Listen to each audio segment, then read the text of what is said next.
From stories across the globe to stories here at home, this is the National News Broadcast. A very good evening to you. I'm Sharifah Tahir. A very good evening to you. I'm Dishan Veerakone, and here are your headlines for tonight. The Sri Lankan president is among the 9 most successful world leaders who have faced the COVID-19, overtaking many powerful world leaders. The president advises to look into the possibility of engaging in daily routine on provincial level. The second stage of the government program to purchase fruits and vegetables begin. Information relating to the direct connection of the brother of Richard Badyudi into the Easter Sunday attack. Suspicion on whether the fire at the government press was an act of sabotage. Polling in the South Korean general election successfully concludes.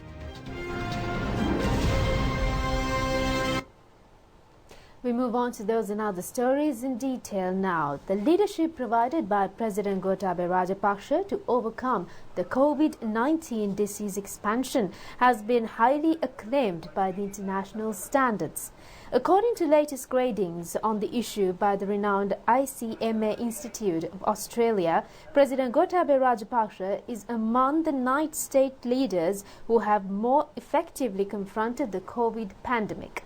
The ICMA COVID Index further points out that powerful world leaders Donald Trump, Vladimir Putin, Xi Jinping and Boris Johnson lags behind the Sri Lankan head of state in this connection.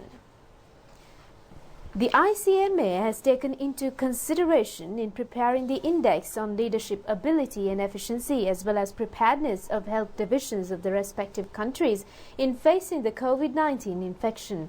Dr. Chris D'Souza, who has devised the index, identified by the abbreviations GRID, says that world leaders with broad vision extending beyond national boundaries formulate to build global partnership on common welfare on the entire world community. Dr. D'Souza further points out that such leaders are dedicated to safeguard and nurture their countrymen in a time of crisis.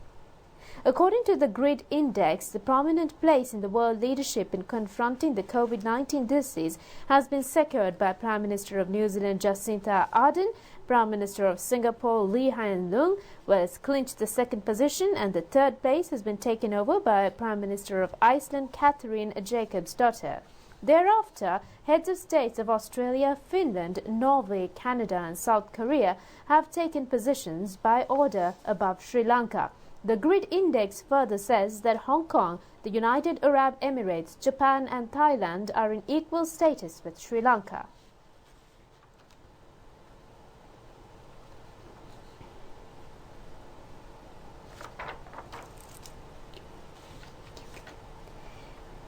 Heads of states of a large number of powerful and developed countries remain below the Sri Lankan president in the context of leadership responses in confronting the coronavirus epidemic. German Chancellor Angela Merkel is in the 16th position and Indian Prime Minister Narendra Modi in the 38th position. Russian President Vladimir Putin has fallen to the 50th position and US President Donald Trump to the 70th position. British Prime Minister Boris Johnson is in the 89th place. The ICMA Institute with its index has presented several obvious reasons as to why Sri Lankan president has overtaken many world leaders. It has pointed out that as soon as the new coronavirus emerged from Wuhan city in China, the Sri Lankan leader has identified the danger and commenced operations to systematically face the situation.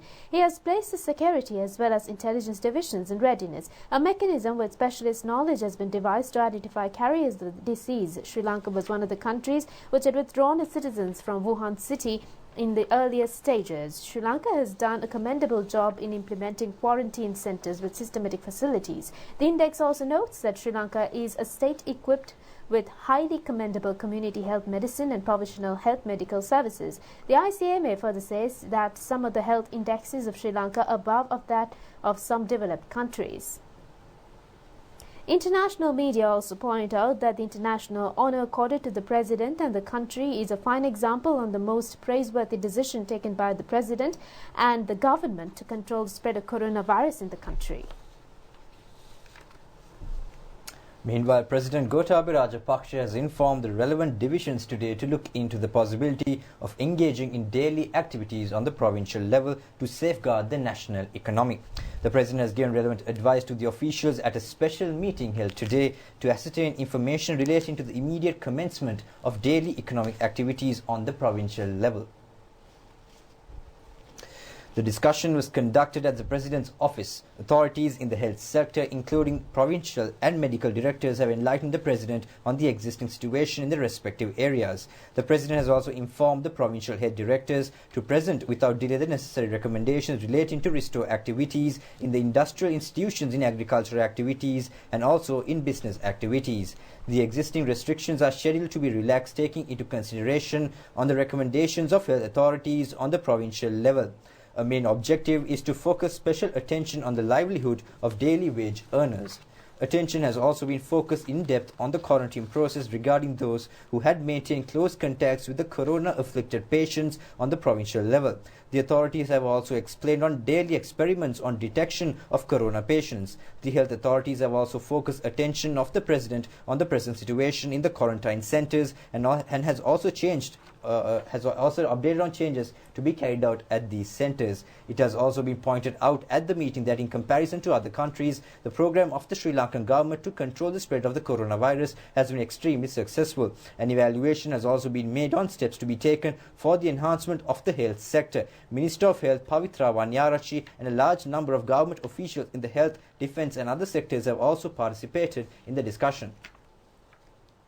In the meantime, global fight against the COVID-19 pandemic continues as several European countries have gradually eased their lockdown measures after seeing drops in the number of new cases. A total of 127,592 people had died of COVID-19 globally, as the number of infections rose to 2,014,000 as of today.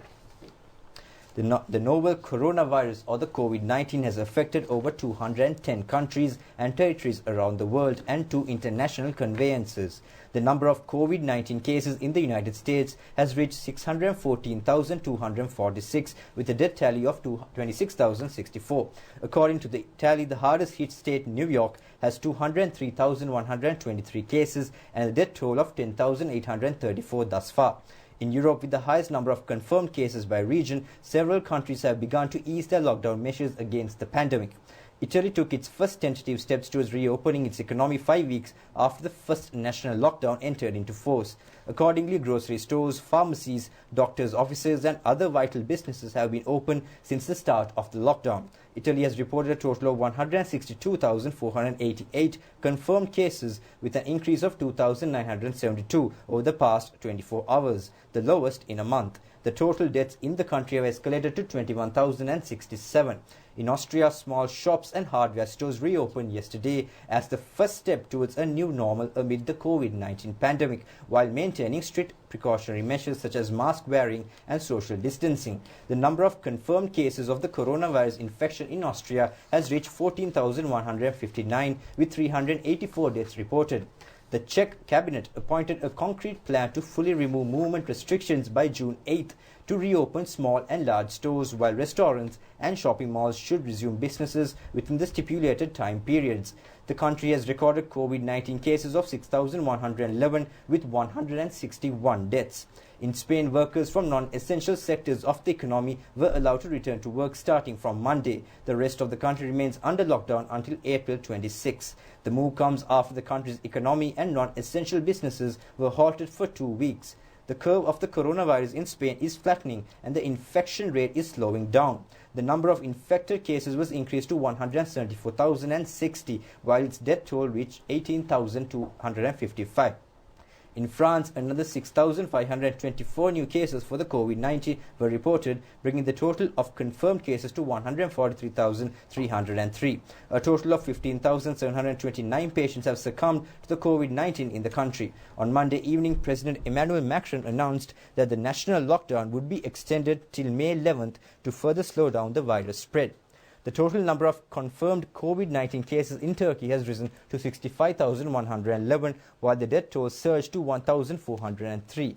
4,799 patients have recovered since the outbreak of the pandemic, while 1,809 patients are being treated at the intensive care units. in the country. Meanwhile, Turkish authorities have said that the country expects the peak of the outbreak to appear in 1 or 2 weeks. The coronavirus cases now in Japan have increased up to 8,173 1 week after a state of emergency was declared for Tokyo and 6 other prefectures over the COVID-19 crisis. The death toll from the pneumonia-causing virus now stands at 134, including those from a cruise ship that was quarantined in Yokohama near Tokyo.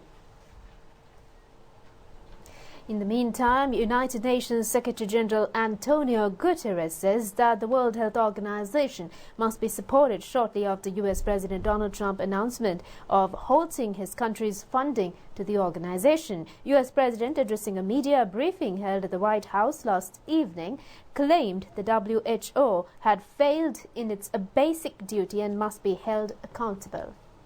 The World Health Organization is yet to directly respond on the statement made by the U.S. President, yet UN Secretary-General Antonio Guterres said the international community should be uniting in solidarity to stop this virus. In a statement, he has indicated that the World Health Organization must be supported as it is absolutely critical to the world's efforts to win the war against COVID-19. Reiterating the argument which he made last week, the UN chief noted that COVID-19 pandemic is one of the most dangerous challenges the world and is above all a human crisis with severe health and socio-economic consequences. This was in response to the instructions directed by U.S. President Donald Trump to his administration to suspend funding to the World Health Organization over its handling of the coronavirus pandemic. The USA is the global health body's largest single funder and extending more than $400 million in 2019. A decision on whether the USA resumes funding will be made after the review, which the U.S. President Trump said would last 60 to 90 days. He has accused the WHO of having criticized that decision and of being biased towards China more generally. Now, the Chancellor Rishi Sunak promised that the country will bounce back amid forecasts of the worst recession since the Second World War due to the coronavirus. The UK economy could fall off a cliff edge due to the COVID-19 lockdown, potentially shrinking 35% between April and June, while unemployment surges by more than 2 million, according to Britain's fiscal watchdog. The British government is saying that country's economy could shrink by as much as 35% by June, doubling the unemployment rate to 10%. The Office for Budget Responsibility says it's a scenario that could make it the worst recession in centuries. Finance Minister Rishi Sunak on Tuesday. As I've said before, we can't protect every business and every household. So while those economic impacts are significant, the OBR also expect them to be temporary, where they bounce back in growth. The second point I want to make is that we're not just going to stand by and let this happen. Our planned economic response is protecting millions of jobs, businesses, self-employed people, charities and households. The government report stressed that such an enormous economic downturn is not an official estimate because of uncertainties over how long the UK lockdown will last. A separate International Monetary Fund estimate says that it expects the UK economy to shrink 6.5% this year. South Korea has sent kits designed to run up to 600,000 coronavirus tests to the United States after an appeal from U.S. President Donald Trump. These COVID-19 testing kits are ready to fly from South Korea to the United States. Seoul has previously sent diagnostic test supplies to American cities, including Los Angeles, but this load, shown here in video released by the South Korean Ministry of Foreign Affairs, is capable of running some 600,000 tests for the novel coronavirus and marks the first bulk order by the U.S. federal government. It comes 3 weeks after President Donald Trump requested medical devices in a telephone call with South Korean President Moon Jae-in on March 25th.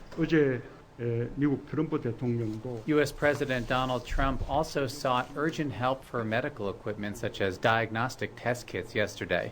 The government will fully support your company's exports. South Korea and the U.S. both confirmed their first cases of COVID-19 on the same day in January. Seoul made an early and urgent push to mass-produce diagnostic tests for the virus, and several firms quickly produced rapid testing kits. But American efforts at early testing stalled. A first government-produced test proved faulty and had to be reissued, and regulators were slow to approve commercial laboratory tests. Those failings meant officials were unable to track the virus as it spread to all 50 states. How did South Korea test so many people so quickly, but we didn't even test a fraction of that number? The shortfall in American testing quickly became apparent. A lawmaker expressed her frustrations in March. South Korea has now tested more than 196,000 people, but we are not anywhere close to that. This is the United States of America. We're supposed to be leading the world. Instead, we are trailing far behind. Once struggling with the first large outbreak outside China, South Korea has largely managed to bring its coronavirus cases under control. Last week, Seoul announced the daily number of new infections had fallen into the 20s. South Korea credits part of its success to moves by government officials and private companies to develop and secure regulatory approval for tests, allowing the country to quickly test thousands of people. As of Tuesday, Seoul reported it had so far run more than 500,000 tests, discovering about 10,500 cases of the virus in the country and just over 200 deaths. The United States, in contrast, has recorded more fatalities from COVID-19 than any other country, with nearly 24,000 dead as of Tuesday. Testing in the U.S. has picked up significantly since March when Trump phoned Moon. According to the COVID Tracking Project, the U.S. has of Monday tested nearly 3 million samples for the novel coronavirus and averaged close to 150,000 tests per day last week. Moving on to more stories here at home, the number of corona-infected patients who were fully cured has increased to 63. 3 fully cured patients have left the hospitals. The number of corona-infected patients in the island has increased to 235 yesterday, with a confirmation of affliction of the disease to 15 other patients. 14 out of the 15 patients were those who have had close contacts with the corona-infected. The other was a person who was undergoing quarantine at the Puttalam Quarantine Centre. 8 of the confirmed corona patients found yesterday were residents of Jaffna who were undergoing quarantine at the Palali Quarantine Centre. It has also been reported that this group of patients had also attended a religious program conducted by a clergyman who came from Switzerland. Another 4 identified patients were undergoing quarantine at the Mullan Kovil Quarantine Centre. They have been directed to the centre from Suduala in Jala. Another patient identified yesterday was an inmate of the Punani Quarantine Centre. He has been directed to the quarantine centre from Bedwala. The remaining patients detected yesterday was also reported to be undergoing quarantine at a quarantine centre. Director of the Medical Research Institute, Dr. Jairuwan Bandara, says that one of the main reasons for a daily increase of patients is the increase in the number of suspected patients subjected to medical tests. He also said that as a result, they were compelled to double the number of daily tests. The director also said that there are other laboratories in other parts of the country as well. He also said that there are some patients in society who do not display disease characteristics. They could spread the disease rapidly. Jairuwan Bandara has advised all concerned to work from their homes.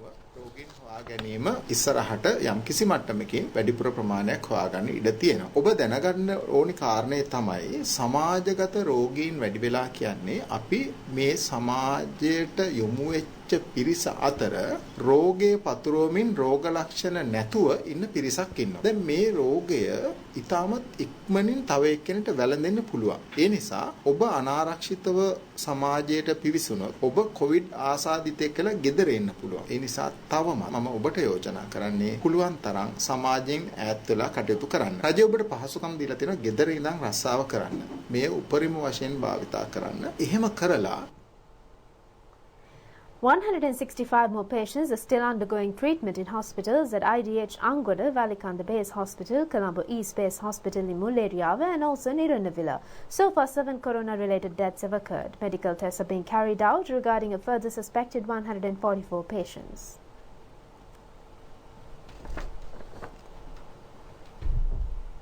Villages in Pannila and China Fort Peruala have been declared as isolated villages yesterday, following confirmation of affliction of coronavirus disease to several persons in the area. Accordingly, these areas have come under stringent supervision.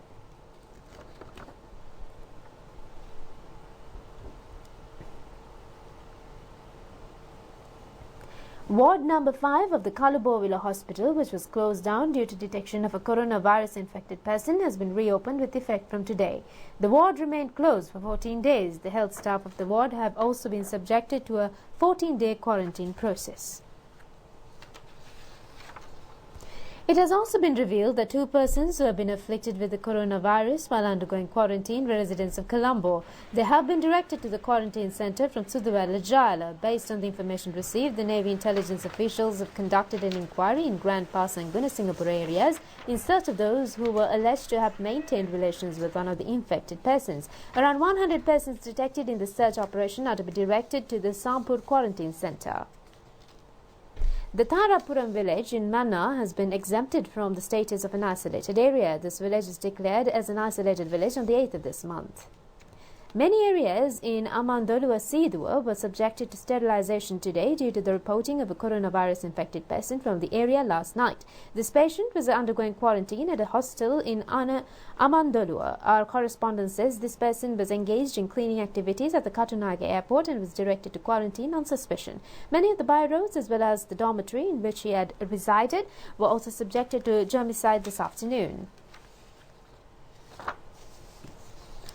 Close associate of the corona victim reported from Al Qasim city, Ratmal Yaya in Puttalam, was confirmed to be afflicted with the disease while he was being directed to the Katukaliab quarantine centre in Mineria. Officials of the Office of the Puttalam Medical Officer of Health were engaged in securing information regarding his residents and people living nearby.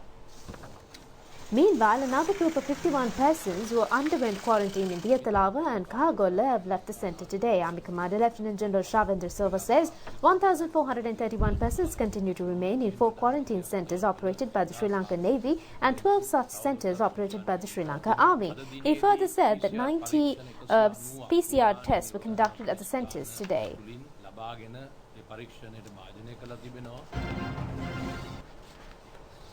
In the meantime, the Criminal Investigation Department has disclosed that Riyaj Badiuddin, the younger brother of former Minister Rishad Badiuddin, had maintained direct contacts with one of the bombers of the series of the Easter Sunday attacks. This was revealed after commencement of complex inquiries in a new format.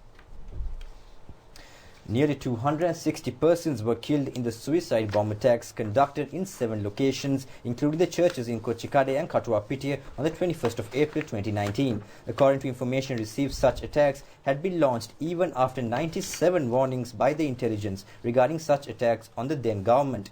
There had been accusations from several parties regarding the biased manner the investigations were conducted. Thereafter, the CID, the Terrorist Inquiry Division and the Intelligence Divisions have jointly conducted investigations in a new manner on the instructions of President Gotabaya Rajapaksa. As a result, brother of Rishad Badiuddin Mohammed Riyaj was arrested in Puttalam yesterday along with 5 other suspects. The attorney at law arrested yesterday was also reported to have maintained close contacts with 2 of the suicide bombers. The new DIG in charge of the CID was responsible for recommences investigations. The police media spokesman said that there had been a massive network of contacts with bombers. The CID has so far taken into custody 119 suspects in connection with the attacks. 40 of them are being interrogated. The terrorism investigation has also arrested 78 suspects and 50 of them are being questioned. The police says that 6 suspects arrived yesterday will be questioned in detention. The Police Special Investigation Bureau has also commenced an investigation into the police officials who had failed previously to conduct investigations in an appropriate manner.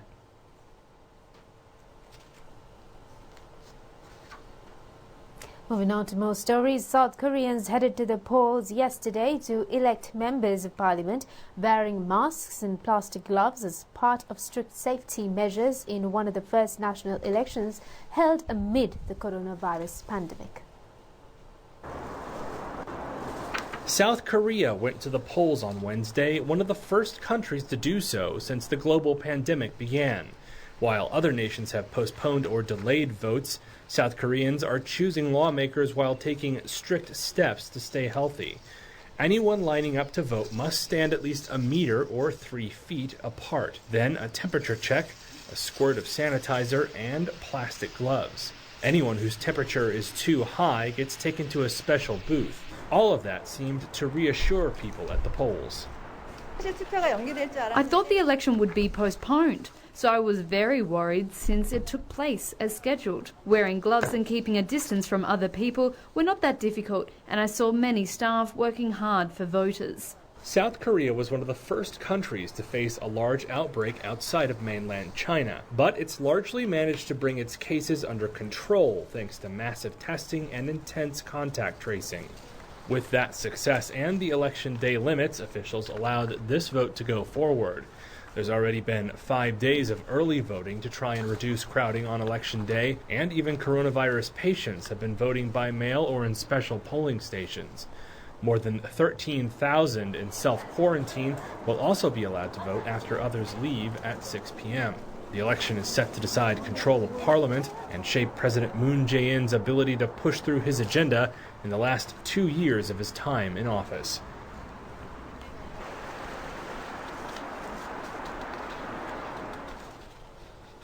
In the meantime, a meeting between representatives of the Presidential Task Force on Essential Services and officials of the United Nations Children's Fund had taken place at the Temple Trees today.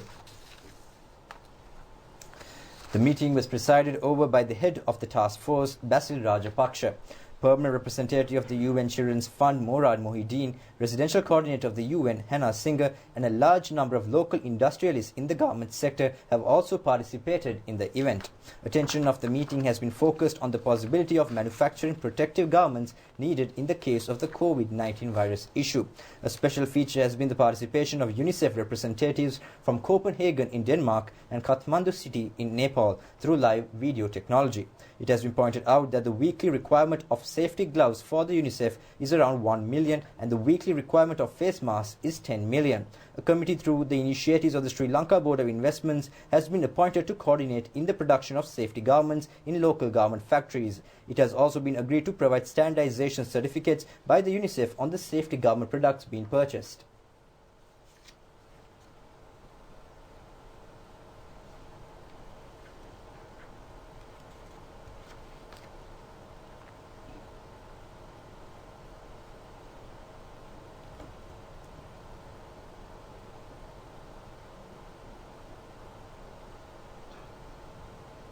We are thankful to Mr. Basil Rajapaksa for having invited us to this special meeting that he convened with the UNICEF to produce PPE, that is medical apparel, for various countries for the UNICEF.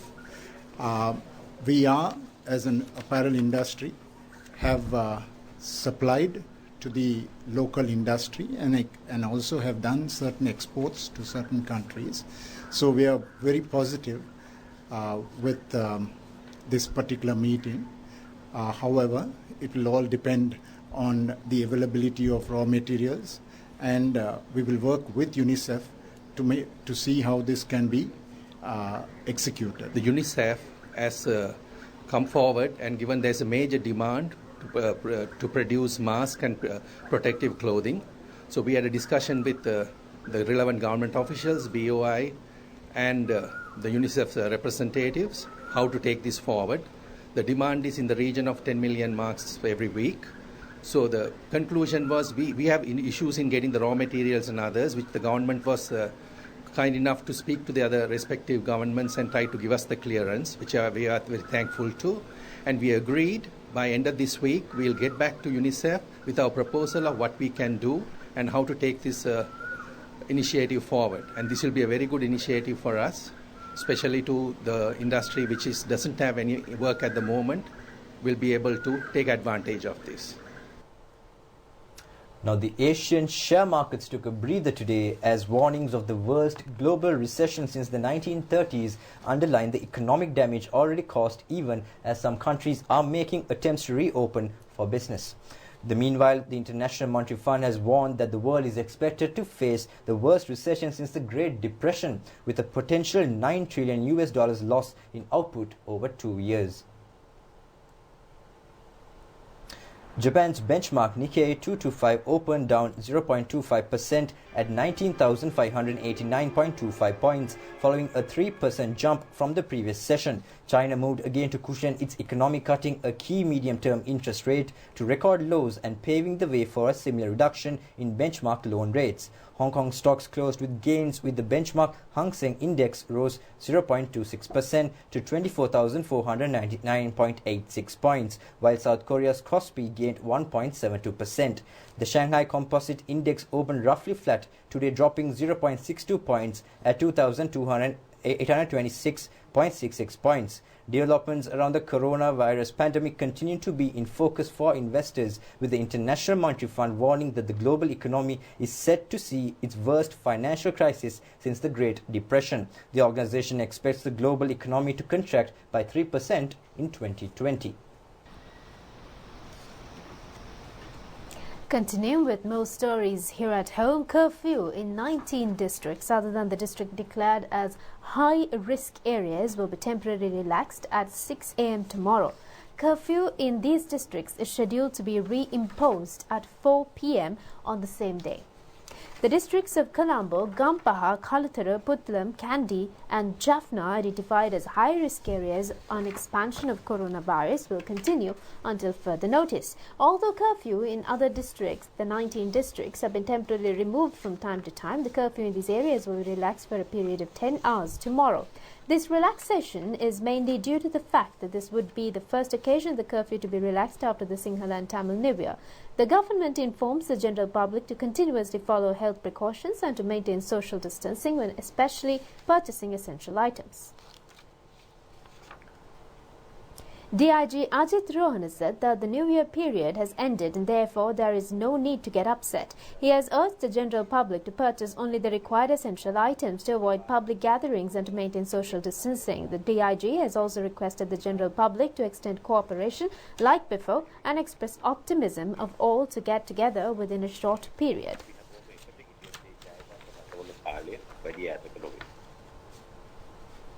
It has been pointed out that the government's decision to impose curfew is based on controlling of viral expansion. Therefore, the government informs the people to bear with understanding and responsibility on the difficulties confronted due to imposition of the curfew. It also calls upon them to purchase only essential consumer items and to refrain from engaging in unnecessary travel. Transportation in between districts has been fully prohibited for any activity other than those relating to conducting of essential services. Measures have been taken to implement the law sternly against those who misuse methodologies deployed for efficient maintenance of essential services. Around 28,000 patients have been arrested on charges of violating the curfew, with effect from 20th of last month until today. Further operations are being continued in search of curfew violators. A group of 25,000 police officials have been deployed in operation in this connection. Now, the second stage of the program to purchase fruits and vegetables through the mediation of the Presidential Task Force has commenced this morning. Accordingly, banana harvests targeting the new year were bought in the districts of Ratnapura and Hambantota. The government has provided the necessary funds in this regard to the district secretaries. A kilo of amble plantains has been purchased per 30 rupees and a kilo of kolikutu and puvalu for 80 rupees. Previously, private traders purchased a kilo of amble bananas for a price between 10 to 15 rupees. The government has set aside a sum of 5 million rupees to purchase plantain harvest in the Amblipitiya division along in the initial stage. Banana harvest was also purchased at locations in Morakatiya, Keselpola, Kurundugas Ara, Badum Ela and several other areas. Purchasing of banana harvest in Hambantota district is being successfully conducted. District agricultural officials have purchased banana harvest in Lunugambahera, Bereligala, Ambalantota, Koggala and Barawak Kumbugapola.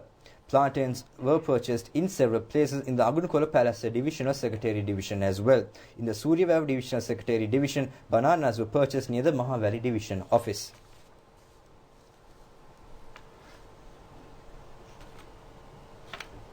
The police says that a systematic investigation has commenced on the fire that has erupted at the premises of the government press yesterday.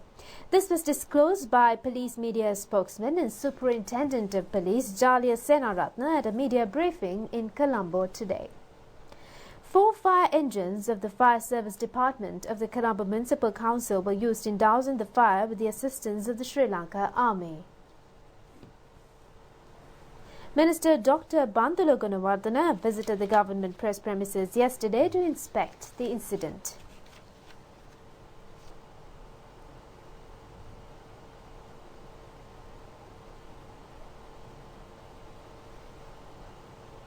Meanwhile, the ritual of the anointing of oil of the Sinhala and Tamil New Year has taken place today, giving prominence to health advice. The objective of oil anointing is to wish good health and protection from diseases.